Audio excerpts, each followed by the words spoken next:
Okay, so picture this with me. Okay. A rocket Yeah. taller than the It's Statue of on Liberty Okay. blasting off into space. Wow. That's SpaceX's Super Heavy for you. Yeah. And today, Mm-hmm. we're diving deep into its story. And what a story it is. Yeah. We've got excerpts from the Super Heavy Wikipedia page. Okay. Chock full of fascinating details. Oh, cool. We're talking design, Okay. manufacturing capabilities. The whole shebang. The whole shebang. Okay. So we're talking about the muscle behind SpaceX's Starship system, right? Precisely. The big kahuna that's supposed to make space travel Yes. cheaper More accessible. and more accessible. Yeah. Okay. Think of it like this. Okay. Instead of buying a new car for every trip, Right. you've got a reliable ride ready to go again and again. Okay. That's the revolution Super Heavy is aiming for. Okay. I'm starting to see why this is a big deal. But let's talk about how they even build something this massive. Yeah. The engineering must be mind-blowing. Imagine building a rocket like a gigantic high-tech barrel. Yeah. Super Heavy is made from rings of stainless steel, Oh. each one weighing in at a hefty 3,600 pounds. Oh, wow. Stacked and welded together. Stainless steel. I've always wondered, Yeah. why stainless steel? Right. It seems counterintuitive for a rocket, doesn't it? You'd think so. Yeah. You see, using stainless steel for a rocket is a bit like Okay. choosing practicality over flash. Okay. It might not be the lightest material, Right. but it's strong, handles heat like a champ, and importantly, it's cost-effective. So SpaceX is choosing to be practical rather than flashy. That's right. Interesting. Yeah. And those domes. Yeah. I read that they're added early in the assembly process, They are. even before the main tank sections are finished. Yeah. It's like they're building this thing from the inside out. It's a testament to their unconventional thinking, that's for sure. Wow. And that unconventional thinking is evident throughout Super Heavy's design. Okay. Essentially, it's divided into 4 main sections. Okay. The engines, which are a story in themselves, Right. the fuel tank, Okay. the oxygen tank, Mhm. and the inner stage, Okay. which acts as the connector between Super Heavy and Starship. Okay. The second stage... Hold on. Let's talk about those tanks for a second. Yeah. Rockets are notorious for needing a ridiculous amount of fuel. Absolutely. Right. And Super Heavy is designed to carry a staggering 3,400 tons of propellant. Wow, that's a lot. We're talking about a powerful combination of methane and liquid oxygen, Okay. which, when ignited, Yeah? creates a reaction potent enough to get this behemoth off the ground. Okay, you've lost me at common bulkhead. Oh, okay. Explain it to me like I'm 5. Imagine a duplex apartment sharing a wall. Okay. Same idea. Okay. They use a single wall to separate the fuel and oxygen tanks, reducing the overall weight of the rocket. So they're sharing a wall. Yes. Clever, right. Clever. Okay, that makes sense. Yeah. But now I'm really curious. How do they transfer such massive amounts of fuel quickly enough to power those engines? That's the question for another deep dive entirely. It's another deep dive, okay. Let's just say the plumbing on this thing is as impressive as its size. Okay, you've piqued my curiosity. Good. But we can't forget about those engines. Yes. 33 Raptor engines.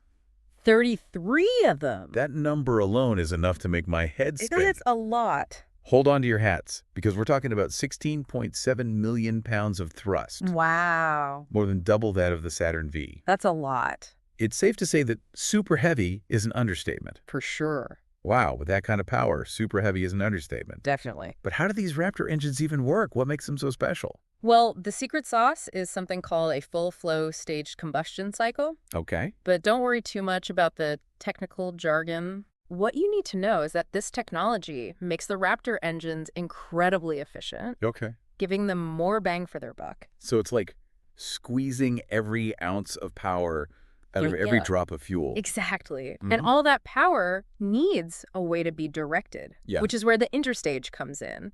It might not be as glamorous as the engines or the fuel tanks, Right. but this section plays a critical role Yeah. in ensuring a smooth separation between the booster and Starship.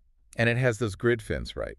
It does. I have to admit, those things look seriously cool. They do. But I'm guessing they're not just there for aesthetics. You are absolutely right. Okay. Those grid fins are crucial for steering the rocket during atmospheric reentry. Wow. It's like trying to steer a car at hypersonic speeds. Right. Those fins make all the difference. So they act as the steering wheel during one of the most intense parts of the journey back to Earth. Exactly. That's incredible. And here's a fun fact for you. Unlike the Falcon 9, Super Heavy's grid fins stay deployed throughout the entire ascent. Really? Yeah, Why is that? good question. Is it just because Super Heavy is so much larger? You got it. Okay. That extra size means it needs additional stability and control right from the get-go. It's mind-blowing how much thought goes into every tiny detail, I know, it's amazing. from the material of the tanks to the deployment of the grid fins. Every little thing matters when you're building a rocket this ambitious. Right. Speaking of ambitious, Yeah. we can't forget to mention the vented inner stage. Yeah. This is a relatively new addition, implemented after the first test flight, Okay. and it's a game changer. Okay. I'm intrigued. Yeah. Vented interstage sounds a little ominous. Right. What's so special about it? Well, it plays a crucial role in a technique called hot staging. Art staging. Okay, you're going to have to break that one down for me. Imagine this Okay. Starship's engines firing up while it's still attached to Super Heavy. It's a wild maneuver called hot staging, Okay. and it gives Starship a serious speed boost, Wow. allowing it to carry even more cargo to orbit. So it's like hitting the gas pedal just as you're shifting gears. Yeah. Giving Starship that extra push to break free of Earth's gravity. You've got it. Okay. It's all about maximizing efficiency and pushing the boundaries of what's possible in spaceflight. Okay, so we've covered the basic design and some seriously cool features. Yeah. But what about the journey Super Heavy has taken to get this far? Yeah. I imagine it hasn't been all smooth sailing. You're right. Oh, wait. It's been a wild ride of triumphs and setbacks. Remember, Yeah. SpaceX is all about rapid iteration. Build, test, learn, and repeat. Right. Sometimes that means things go boom. Okay. And that's okay. It's all part of the process. So let's rewind to the early days. Okay. Where did it all begin? Well, the story of Super Heavy is intertwined with Starship. Okay. And it all started with the dream of making humanity a multiplanetary species. Early on, SpaceX was experimenting with different designs and materials, Right. trying to figure out the best approach for creating a truly reusable spacecraft. It sounds like those early days were a whirlwind of experimentation. Absolutely. Wow. They were testing new ideas, pushing the limits of their engineering, Okay. and constantly learning from both their successes and their failures. Okay, so walk me through some of those early milestones. Yeah. What were the first prototypes like? They started with prototypes like BN1, Okay. which wasn't even designed to fly. Really? It was all about figuring out how to manufacture something on this scale. A Right. sort of giant, expensive model kit. So even a prototype that never left the ground played a crucial role in Super Heavy's development. Exactly. Wow. Every step, every iteration brings them closer to their goal. Okay. Then came Booster 3, Okay. which made it to the test stand and actually underwent a static fire test with 3 Raptor engines. Wow. Okay. It was a huge step forward. I bet that was a sight to behold. Seeing those engines roar to life for the first time. It was a major milestone for sure. Wow. Then came Booster 4, Okay. which was, for a time, the tallest rocket ever fully assembled. I remember seeing pictures of that. Yeah! It was absolutely massive, towering over everything in sight. It was an awe-inspiring sight. Right. They even stacked it with Starship SN20 for a fitting test, Okay. just to give everyone a glimpse of what the future held. Right. But despite all the tests and progress, Booster 4 never actually made it to orbit. Really? It was retired after numerous trials. So even the prototypes that didn't achieve their intended goals were still valuable learning experiences. Absolutely. Wow. Each one taught them something new, Right. paving the way for the successes that followed. Right. Then we had Boosters 5 and 6, which were built but ultimately scrapped before they even made it to the testing phase. It seems like there's a lot of trial and error involved in rocket science. There's definitely an element of that. Yeah. But that's how innovation works. You have to be willing to experiment, to take risks, Right. and to learn from your mistakes. It's all about pushing the boundaries and seeing what's possible. Yeah. And that brings us to Booster 7, the prototype that everyone remembers for its dramatic journey. Yeah. It went through a grueling testing campaign, right? It did. Multiple static fires, pushing those engines to their limits. Booster 7 was a trooper. Yeah. It went through multiple cryogenic proof tests, Right. single-engine static fires, Wow. and even a 20-second static fire with 20 Raptor engines. Wow. That was a sight to see, let me tell you. I can only imagine. Wow. 20 engines blazing at once. It must have been deafening. It was something else. But they didn't stop there, did they?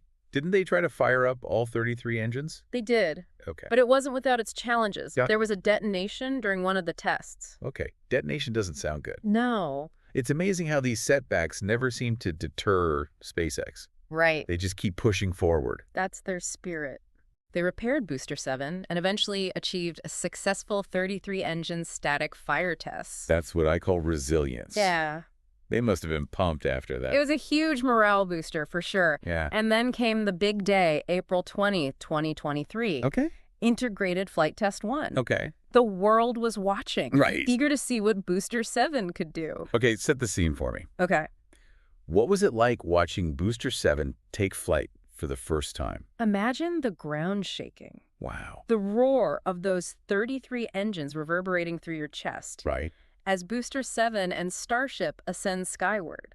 Oh, wow. It was a sight that sent chills down your spine. It sounds absolutely exhilarating. Oh, it was incredible. But if I remember correctly, the flight didn't go exactly as planned. You're right. The flight ended prematurely due to some technical issues. Oh, no. But even though Booster 7 was ultimately lost, Right. SpaceX gathered an immense amount of data from that flight.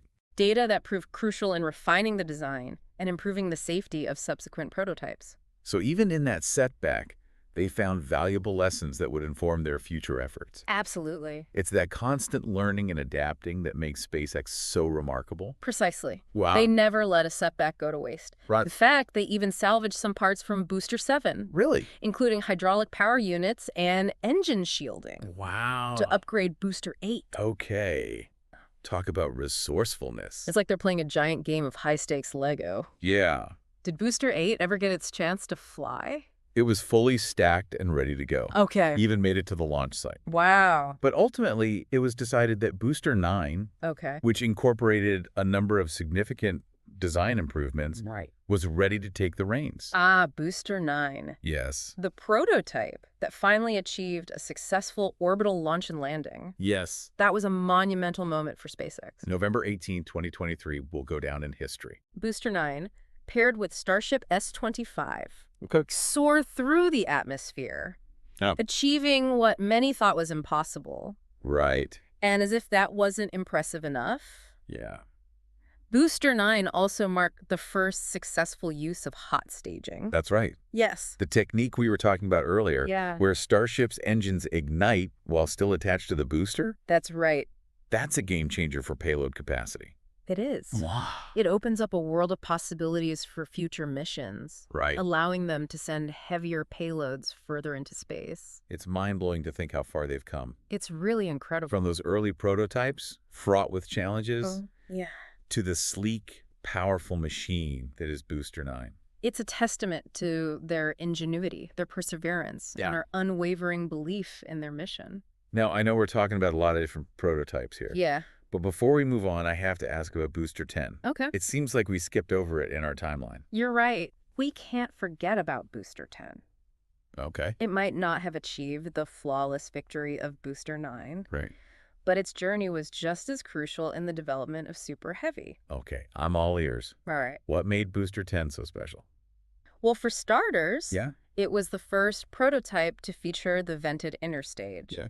The key to unlocking the full potential of hot staging. Right. Yes, That's the design that allows for Starship's engines to ignite while still attached to the booster, that's right. giving it that extra kick. Exactly. Okay. And Booster 10 didn't disappoint. Okay. It aced its 33-engine static fire test, Wow. proving that the upgraded system was ready for prime time. It's incredible to think about all the power they were harnessing during that test. It was a sight to behold, that's for sure. Yeah. And then came the moment of truth. Okay. Integrated Flight Test 3.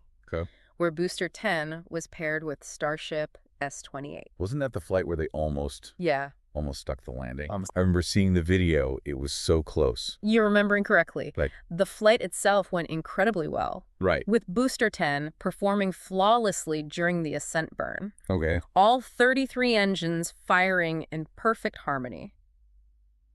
So what happened during the landing? Right. Why didn't it stick? Well, the initial part of the descent went smoothly, Okay. but during the final landing burn, Okay. they ran into some issues with the engines. What happened? Only 3 managed to start. Oh, wow. And even then, 2 of those failed shortly after. It must have been agonizingly close for the SpaceX team. It was. Watching as Booster 10 came so close to a perfect landing, Yeah. only to tip over at the last moment. Heartbreaking. It was definitely a heartbreaking moment. It was. But true to form. Yeah, SpaceX viewed it as a learning opportunity. exactly. Right. Remember, each flight, Huh. whether it's a resounding success or a near miss, Right. provides valuable data that helps them refine their designs and improve their chances of success in the future. So even though Booster 10 didn't quite stick the landing, Right. it still played a crucial role in paving the way for future successes. Absolutely. Okay. And that brings us to Booster 11, another prototype that faced its own set of challenges and triumphs. Okay, tell me about Booster 11. Okay. What challenges did it face? Well, during its launch, Yeah. which was Integrated Flight Test 4, Okay. one of the engines decided to take a break right at liftoff. Talk about a heart-stopping moment. Yeah. One engine down at liftoff, that can't be good. You'd think it would be disastrous, right? Right. But that's where the brilliance of SpaceX's engineering shines through. Okay. They design their systems with redundancy in mind. Right. So even though they lost one engine, Right. the other 32 were able to compensate and successfully propel Starship towards orbit. It's like having a backup singer who can step in flawlessly when the lead singer loses their voice. Exactly. Right. They didn't miss a beat. Wow. And to make things even more impressive, the boost back burn, Okay. where the booster uses its engines to fly back towards the landing site, Right. also went off without a hitch. Wow. All 13 engines fired perfectly. So they cleared those hurdles. They're on their way back to Earth. Right. Everything's looking good. Yeah. What happened? Well, they were this close to another successful landing. Oh, really? But during the final landing burn, Yeah. disaster struck again. Oh. Another engine failed. Oh, no. Not another one. Oh, no. Were they able to save Booster 11? Yeah, unfortunately, despite their best efforts, Yeah. Booster 11 tipped over after landing and was destroyed. It's a shame, but it sounds like a recurring theme with these early prototypes. Yeah. Coming so close to success, but just barely missing the mark. It's all part of the process, isn't it? Right. Testing the limits, pushing the boundaries, Right. and learning from every bump along the way. It's that relentless pursuit of progress that sets SpaceX apart. Yeah. They're not afraid to fail because they know that every failure Mm. brings them one step closer to success. You hit the nail on the head. Right. SpaceX understands that true innovation requires taking risks, Right. learning from setbacks, Okay. and constantly pushing beyond what's considered possible. Right. And speaking of pushing boundaries, Yeah. that leads us to Booster 12, Okay. the prototype that finally achieved a picture-perfect landing. Booster 12. Now that was a glorious sight to see. It was. Touching down gently in the launch tower's arms. I know. Like something out of a science fiction movie. It was a historic moment for SpaceX. Wow. Booster 12 marked a turning point, Right. proving that not only could Super Heavy launch Starship into orbit, Right. but it could also return to Earth with the grace of a ballerina, Wow. ready for its next grand performance. And to think, all of this, I know. this incredible journey of engineering and innovation Yeah. has led to a future where rockets can be reused like commercial airplanes. It's amazing. It's game-changing. It truly is. And the best part, Okay. this is just the beginning. Right. While Booster 12 is undergoing post-flight checks and getting ready for its next adventure, Right.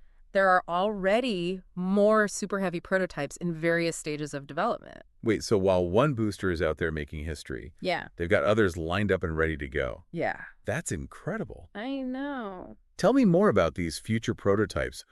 What exciting advancements can we expect to see? Well, let's talk about Booster 13, for instance. Okay. It's practically finished with its construction Wow. and has already braved the chills of multiple cryogenic tests at Massey's test site Right. as we speak. Yeah. It's over at Mega Bay 1, Okay. getting its engines prepped and Oh, installed. Mega Bay 1, Yeah, that's where the magic happens. that's it. It sounds like Booster 13 will be ready to steal the spotlight very soon. Oh, definitely. What about the prototypes even further down the pipeline? Any sneak peeks you can give us? Oh, there's always something brewing over at SpaceX. Booster 14 is definitely one to keep your eyes on. Okay. They've finished assembling it, Okay. and it's already begun its cryogenic testing phase. It's remarkable how SpaceX has streamlined this whole process. It is. They're like a well-oiled machine, I know. building these incredible rockets at an astonishing pace. Their speed is impressive, Yeah. but it's important to remember they never sacrifice quality for speed. Right. Each new prototype incorporates valuable lessons learned from its predecessors, Right. ensuring that Super Heavy is constantly evolving and improving. Right. They're not just building more rockets, Yeah. they're building better rockets. It's that commitment to constant improvement that has propelled SpaceX to the forefront of space exploration. Yeah. They're not afraid to experiment, Right. to learn from both their triumphs and their setbacks. Yes, And that's what makes them so incredibly successful. absolutely. But it's not just the flight-worthy prototypes that contribute to Super Heavy's development, is it? Didn't you mention something about test articles? You're absolutely right. Okay. We can't forget the unsung heroes of this story. Okay. The test articles specifically designed to push the boundaries of engineering Yeah, okay. and gather crucial data. Okay. They may not be launching into space, Right. but they're just as important to the overall success of Super Heavy. Okay, I'm really curious about these test articles now. Yeah. What kind of tests are we talking about? Well, take BN 2.1, for example. Okay. It was a test tank used for cryogenic tests back in 2021. Okay.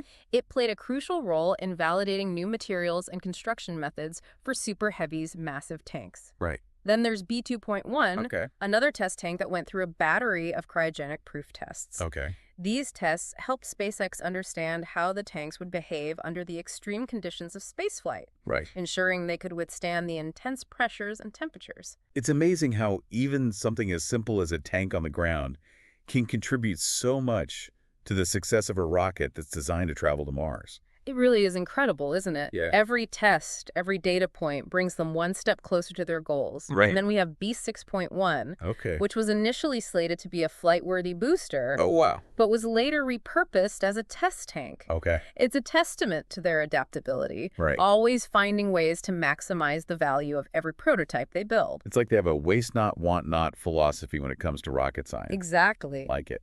And who could forget B7.1, Yeah. the test tank that endured an incredible 6 cryogenic tests before it was finally retired. 6 grueling tests.